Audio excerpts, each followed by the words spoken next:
Êtes-vous assez éveillé pour discerner que le diable est en plein branle-bas de combat? En effet, êtes-vous conscient que le diable est en train de se mettre à l'œuvre? Il est dans un combat. Il prépare le dernier combat. En tout cas, nous le voyons au travers de tout ce qui se passe dans le monde. Celui qui connaît la parole de Dieu, celui qui se laisse enseigner, le discerne. Il comprend ce qui se passe. Et en ce qui concerne le diable, il sait très bien que c'est la dernière ligne droite pour lui. C'est sa dernière heure, avant que le Seigneur revienne chercher son épouse, celle qui s'est préparée. Et c'est pour cela qu'il met le paquet pour garder le plus de monde possible sous sa domination. De plus, celui qui est éveillé, il voit que le diable se déguise en ange de lumière, et d'une manière vraiment excessive en ce moment, d'une manière séductrice, d'une manière vraiment habile, pour essayer de séduire, s'il était possible, les élus de Dieu. Il faut arrêter de se voiler la face. Il est évident que beaucoup de chrétiens immatures soutiennent les œuvres du diable sans le réaliser, parce que par manque de connaissances, ils périssent. Alors qu'ils devraient démasquer ces œuvres. Du reste, le Seigneur, ainsi que les apôtres, nous ont avertis que dans les derniers temps, le diable se déguisera en ange de lumière, jusqu'à accomplir des miracles et des prodiges, dans le but de séduire, s'il était possible, le peuple de Dieu. Il y a une réalité qui est évidente. Aujourd'hui, il y a des copies qui sont vraiment très proches de l'original. Mais pourtant, celui qui est éveillé, il reconnaîtra ceux qui ne transmettent pas l'évangile dans le même état d'esprit que le faisaient les premiers apôtres. Et ce serait vraiment dommage de négliger le rôle du Saint-Esprit pour cela, afin de nous aider à discerner les faux prophètes.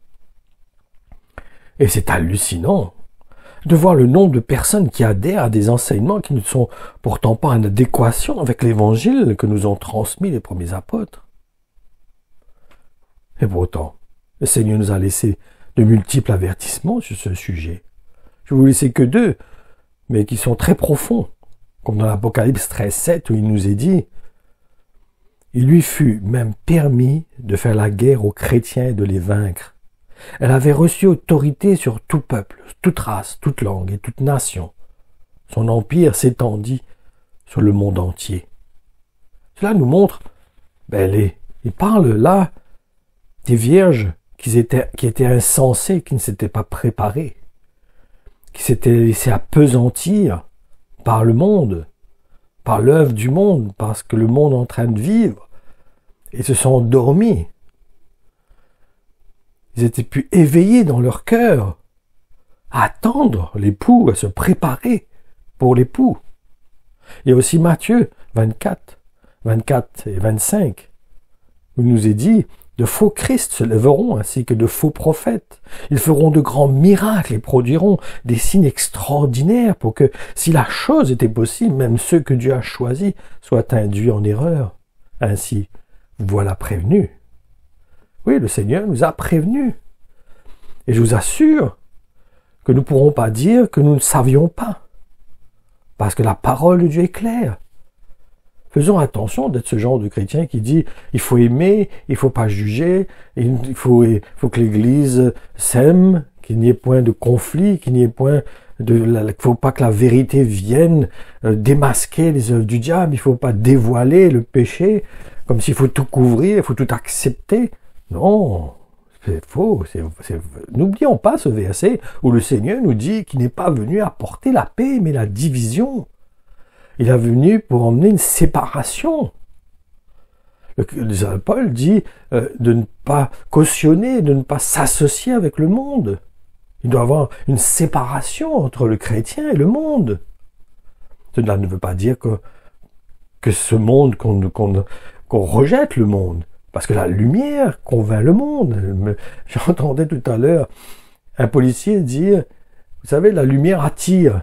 Il parlait de sa voiture de police la nuit, quand il y a des gyrophares, il disait que ça attire les gens. Il a remarqué que les gens avaient tendance à venir vers les voitures de police qui avaient des gyrophares. Oui, la lumière attire. Si je suis une lumière, obligatoirement, je vais attirer.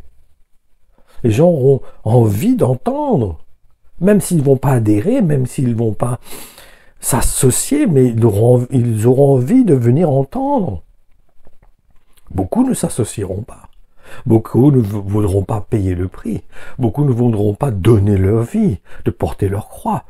Mais ça, c'est la responsabilité du Seigneur, ce n'est pas la nôtre. C'est l'œuvre du Saint-Esprit.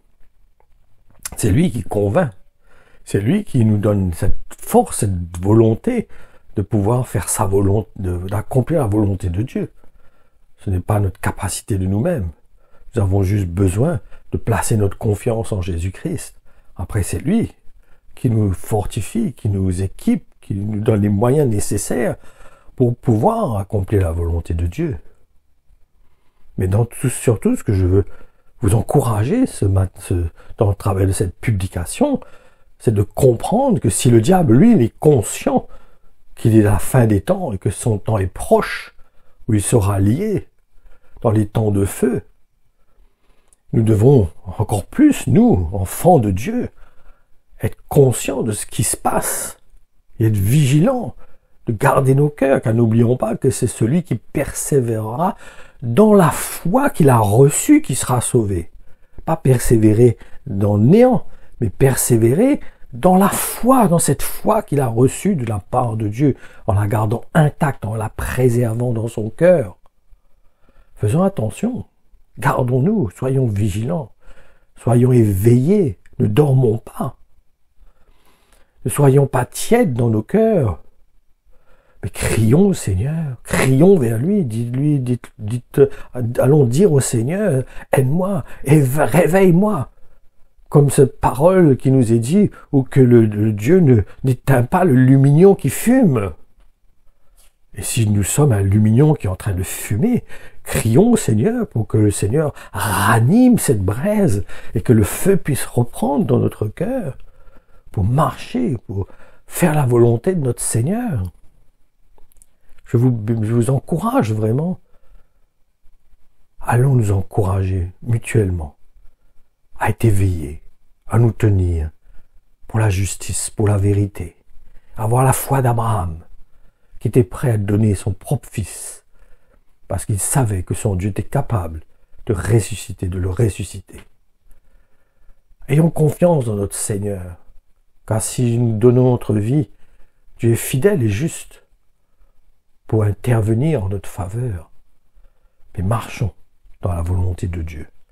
Cherchons des églises qui partagent, qui expriment, qui communiquent le pur évangile, celui qui parle de Jésus-Christ crucifié et ressuscité, et non un évangile frelaté, non une lumière qui transmet une lumière de boîte de nuit, ou qui transmet de la séduction, mais la lumière pure de ce Dieu 3 fois saint, de ce Dieu qui nous a dit, celui qui veut me suivre, qu'il renonce à lui-même, qu'il porte sa croix.